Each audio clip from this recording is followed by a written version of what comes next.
दोस्तों आज की कहानी है महाराष्ट्र के रहने वाली सुनीता की। दोस्तों सुनीता बहुत ही सिंपल और बहुत ही मासूम लड़की थी, लेकिन दोस्तों दिखने में बहुत ही खूबसूरत थी। उसका परिवार बहुत ही साधारण परिवार था। दोस्तों उसके घर में केवल 4 लोग रहते थे, लेकिन दोस्तों उसकी शादी हो जाती है। जिससे उसकी शादी होती है, उसका पति वकील होता है, लेकिन पति अचानक से मर जाता है। उसके गुजर जाने के बाद वो मेहनत मजदूरी करके अपने बच्चों को पालती है और उसके बच्चे अपनी माता का यानी सुनीता का सपना पूरा करते हैं। दोस्तों आइए इस कहानी को पूरा सुनते हैं और आगे। और दोस्तों इस चैनल को ज़्यादा से ज़्यादा सपोर्ट करें, क्योंकि दोस्तों मैं रोज़ाना आपके लिए ऐसी वीडियोज़ लेकर आता रहता हूं। दोस्तों ये मत देखिए, दोस्तों मेरा बैकग्राउंड मत देखा करिए। मैं मेहनत आपके लिए कितनी कर रहा हूँ, ये मेरा हौसला बढ़ाने के लिए आप चैनल को सब्सक्राइब कर सकते हैं, ताकि मेरा दोस्तों हौसला हमेशा बढ़ता रहे। दोस्तों इस कहानी को बिना देर किए स्टार्ट करते हैं। तो दोस्तों सुनीता जो होती है वो बहुत ही साधारण परिवार से थी। दिखने में दोस्तों बहुत ही ज़्यादा खूबसूरत थी और उसका नेचर भी बहुत अच्छा था। परिवार में दोस्तों केवल 4 लोग रहते थे, माता पिता और एक छोटा भाई। सुनीता अपने परिवार में अपने भाई से बड़ी थी। दोस्तों सब कुछ बिल्कुल ठीक था। जो उसके पिता थे,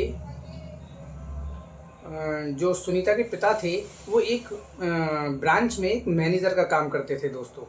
तो उसके बाद और जो उसकी माता थी वो घर को संभालती थी। और दोनों भाई बहन सुनीता और उसका भाई राजू, जिसका नाम राजू होता है दोस्तों, तो वो दोनों मिलकर दोस्तों पढ़ाई करते हैं। पढ़ाई सब कुछ ठीक ठाक करते हैं। दोनों बच्चे पढ़ने में ठीक ठाक होते हैं। राजू भी अच्छा पढ़ता है और उसकी बहन सुनीता भी अच्छी पढ़ती है। दोस्तों सुनीता ने कैसे भी करके ग्रेजुएशन कंप्लीट कर लिया था, बीए फाइनल कर लिया था उसने। और उसके बाद उसका जो छोटा भाई था उसने भी अपना दोस्तों 12th पास कर लिया था। सब कुछ बिल्कुल ठीक था। छुट्टियों का समय था। सुनीता के घर पे दोस्तों कुछ मेहमान आए हुए थे। अब मेहमान जब आके बैठे थे तो सुनीता ने दोस्तों उनके लिए सबसे पहले पानी लाके दिया, उसके बाद दोस्तों चाय लाके दिया।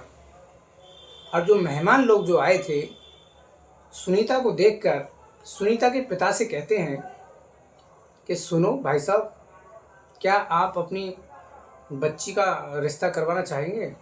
उनमें से एक मेहमान कहता है कि क्या तुम अपनी बेटी की शादी करना चाहोगे? मैं करवा सकता हूँ। और बहुत ही अच्छा परिवार है, मैंने देख रखा है, यदि आपकी सहमति हो तो। तो दोस्तों सुनीता के पिता कहते हैं हाँ हम शादी कर देंगे, लेकिन परिवार तो अच्छा मिलना चाहिए। तो दोस्तों जो मेहमान होता है उनमें से एक कहता है कि हाँ परिवार तो मैंने देख रखा है, यदि आपकी इजाज़त हो तो बात कर लेते हैं। तो दोस्तों सबसे पहले सुनीता के पिता कहते हैं कि हमें उस लड़के का सबसे पहले एक फ़ोटो चाहिए। तो मेहमान कहता है कि देखो भाई साहब, अभी लड़के का फ़ोटो तो नहीं है, लेकिन हाँ लड़का अच्छा है, पढ़ाई लिखाई अच्छा कर रखा है। तभी दोस्तों सुनीता के पिता कहते हैं कि हाँ कितना पढ़ाई कर रखा है। तो दोस्तों मेहमान जो आए हुए होते हैं वो बोलता है कि लड़के ने बीए, एमए और एलएलबी कर रखा है। अभी इस समय जो लड़का है वो मतलब वकालत कर रहा है। तो दोस्तों लड़की को उससे मेहमान से कहते हैं कि हमें पहले लड़के का फ़ोटो चाहिए। तभी वो मेहमान कहता है कि चलो अभी तो फ़ोटो हमारे पास है नहीं, लेकिन हाँ तुम्हारी संतुष्टि के लिए हम मोबाइल पर अभी लाइव फ़ोटो खिंचवा कर भेज देते हैं, आपको दिखा देंगे। आपको पसंद आए तो बताना, पसंद ना भी आए तो भी हमें बता देना।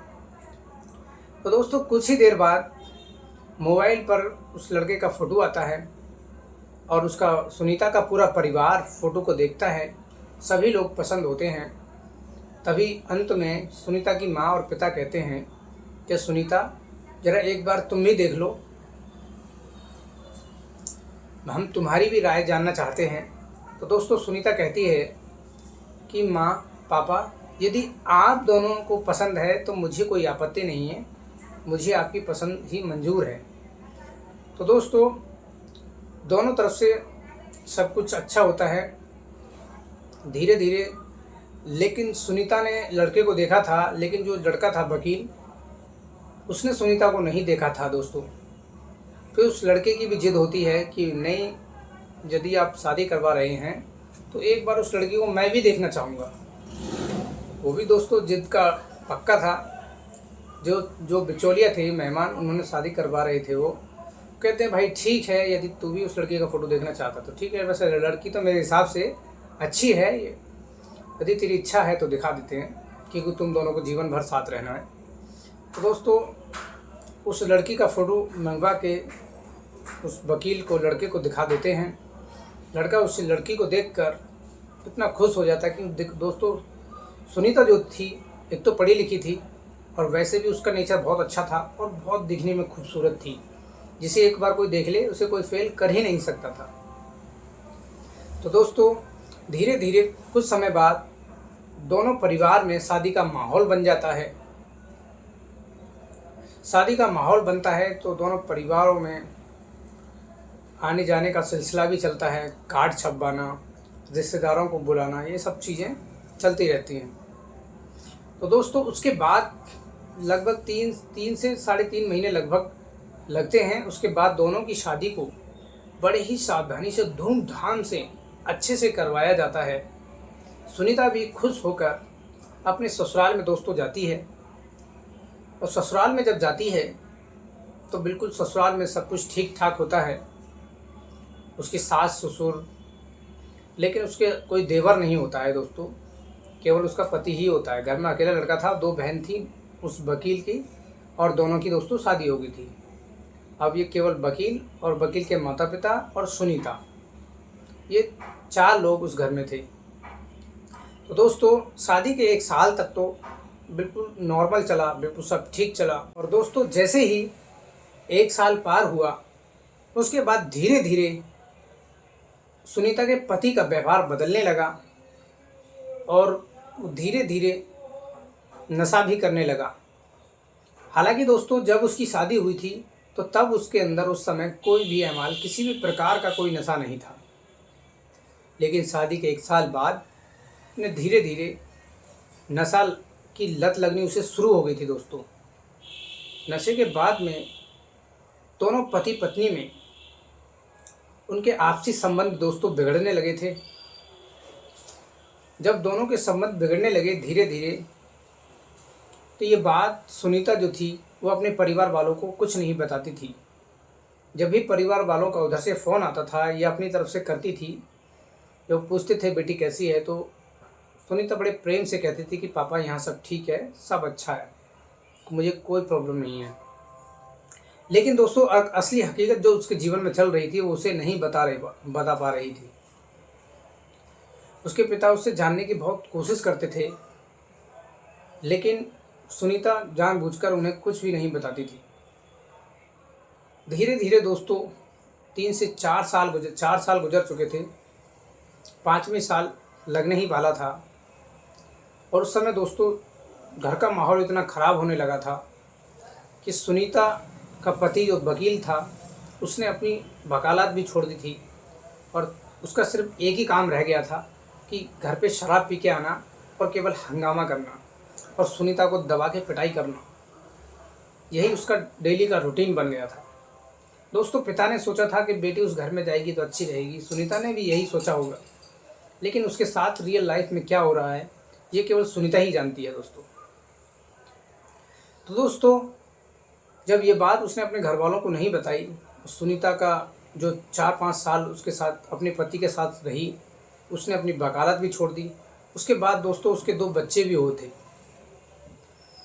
उसके बाद 2 बच्चे हुए, 2 बच्चों को अब 2 बच्चे जब हुए थे दोस्तों, तब यही सोच रही थी कि अब मैं इस समय अपने बच्चों को छोड़ के तो जा नहीं सकती हूँ।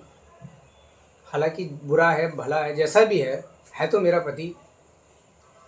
उसने दोस्तों साथ निभाने का फैसला कर लिया, और जो उसका पति था सुनीता का, उसे उसके हाल पर छोड़ा। दोस्तों धीरे धीरे घर में प्रॉब्लम्स बढ़ी और पैसे की तंगी होने लगी, क्योंकि जो सुनीता का पति था उसने अपनी वकालत को छोड़ दिया था। अब पैसों की तंगी हुई तो उसको मजदूरी भी करने जाना पड़ा। धीरे धीरे दोस्तों उसने दूसरों के लोगों के खेतों में काम करना शुरू कर दिया, जहाँ भी उसे जैसा काम भी मिलता था सुनीता काम करने चली जाया करती थी। लेकिन आज भी सुनीता अपनी अपने व्यवहार, अपने परिवार के संस्कार की वजह से उसी के घर में रह रही थी। सब कुछ अच्छा चल रहा था जैसा था, मतलब सब कुछ परिवार वाले पूछते थे तो हमेशा यही पूछती थी कि हाँ पिताजी सब अच्छा है। उसने कभी खुलकर नहीं बताया कि पिताजी मुझे यहाँ समस्या है। एक बार दोस्तों ऐसा होता है, यहीं से सुनीता के जीवन पूरी तरह बदलने वाला है। आगे ध्यान से सुनिए ज़रा। कि दोस्तों एक बार उसका जो सुनीता का पति होता है वो शराब इतनी ज़्यादा पी के आता है। उस रात वैसे तो दोस्तों हमेशा अपने कमरे में सोता था, लेकिन उस रात वो छत पर जाकर सोया और छत के नशे में शराब के नशे में छत पर था और नशे के कारण वो उसको रात में टॉयलेट लगा होगा। उसी हिसाब से दोस्तों रात का समय था तो उठा, उसको टॉयलेट लगा और वो नींद में दोस्तों दूसरी मंजिल से नीचे आ गया। उस नीचे गिरने के बाद में दोस्तों मौके पर भी उसका स्वर्गवास हो गया दोस्तों, अंत हो गया। और इससे दोस्तों सुनीता के जीवन में बहुत बड़ा झटका तो लगा था, लेकिन कोई प्रभाव नहीं पड़ा था, क्योंकि इस पूरा परिवार का खर्चा मेहनत मजदूरी करके सुनीता खुद चला रही थी। लेकिन हाँ, पति तो पति होता है, अच्छा हो या बुरा हो। जब सुनीता के परिवार वालों को ये सब पता चलता है तो दोस्तों वो बहुत अफसोस करते हैं। वो बेटी से कहते हैं तुझे दूसरी जगह बिठाल देंगे। सुनीता कहती है नहीं पापा, मुझे अब कहीं नहीं जाना, मुझे मेरे 2 बच्चे हैं उनके साथ ही रहने दो। सुनीता ने सारी बातें बताई कि मेरे साथ बीते इन सालों में मेरे साथ ये हुआ था। सुनीता के पिता बहुत ही दयालु थे और बहुत ही गुस्से वाले भी थे। सुनीता पर गुस्सा कर रहे थे कि तू जब तेरे साथ ये सब हो रहा था तो तूने हमें बताया क्यों नहीं कि पिताजी आपके संस्कार, माता के संस्कार मेरे अंदर हैं, तो मैं अपने संस्कारों को कैसे भूल सकती थी। बुरा था अच्छा था जैसा भी था तो मेरा पति। उसके बाद दोस्तों मेहनत मजदूरी करने लगी सुनीता, अच्छे से अपना घर संभाला। जहाँ भी उसे जैसा भी काम मिलता था वो काम करने चली जाया करती थी। उसके 2 बच्चे थे, उनको अच्छे से ठीक ठाक पढ़ाया लिखाया दोस्तों। लेकिन दोस्तों कुछ समय बाद जब उसके बच्चे बड़े हुए, उन्होंने पढ़ाई लिखाई उन्होंने जी जान लगा कर की थी, क्योंकि दोस्तों अपनी माता का संघर्ष उन्होंने बहुत ही करीब से देखा था। और जो बच्चा अपने माता पिता का संघर्ष बहुत करीब से देखता है, समझता है उन चीज़ों को, तो वो जल्दी कामयाब हो जाता है दोस्तों। तो दोनों बच्चे जो होते हैं दोस्तों बहुत जल्दी कामयाब हो जाते हैं, उनकी गवर्नमेंट जॉब लग जाती है दोनों बच्चों की। और दोस्तों सुनीता होती है, उसको वो सारी खुशियाँ देते हैं जिसकी वो हकदार होती है। कहते हैं दोस्तों भले ही ईश्वर संघर्ष दे, भले तुम्हारी परीक्षा जितनी भी है, लेकिन लास्ट में जो देता है ईश्वर, आपके कर्मों का फल आपको ज़रूर मिलता है दोस्तों। तो दोस्तों आप ये मत सोचिए कि मैं मेहनत कर रहा हूँ फल नहीं मिल रहा। हो सकता है कि आपको कुछ और भी अच्छा मिलने वाला हो, इसीलिए हमेशा संघर्ष से मत डरिए, हमेशा मेहनत करते रहिए दोस्तों। तो दोस्तों सुनीता का जीवन कैसे बदला आप इस कहानी में जान चुके हैं, तो ऐसे ही आप भी अपने जीवन को बदलते रहिए। तो दोस्तों मेरी आपकी कहानी आपको कैसी लगी कमेंट बॉक्स में ज़रूर बताइएगा। वीडियो को लाइक, चैनल को सब्सक्राइब भी ज़रूर कर लेना दोस्तों, ताकि मेरा हौसला हमेशा बढ़ता रहे। नमस्ते।